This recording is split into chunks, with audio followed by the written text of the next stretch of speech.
everyone! Ayan, magandang araw po sa ating lahat. Ayan na nga mga langga. Gusto kong ipakita sa inyo kung anong itsura ng nabigyan natin ng munting regalo mga langga. Ayan na nga, tinupad lang naman natin yung ating pangako na kung makakasali siya sa With Honor, ay mabibigyan siya ng munting regalo. A few moments later.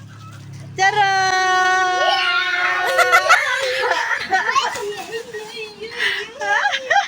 Okay, yun. Nang nga mga langga, nakita nyo na kung ano ang reaksyon ng batang ito. Ayan, sobrang tuwa niya mga langga. Ayan, pasadyang hindi na natin binuksan yan para siya yung mismong magbubukas niyan mga langga. Alam niyo ba kung anong sabi niya? Ayan, pangarap niya daw magkaroon ng ganyan mga langga. Kaya natutuwa din talaga ako kasi sobrang nagustuhan niya yung munti nating regalo. At sobrang natutuwa din naman talaga ako mga langga kasi pinagbutihan niya talaga yung pag-aaral niya. Ayun na nga, kaya tinutuwanan din natin yung ating nasabi sa kanya na mabibigyan siya ng munting regalo pagka nakasali siya ng With Honor. So ayun mga langga, thank you sa panonood.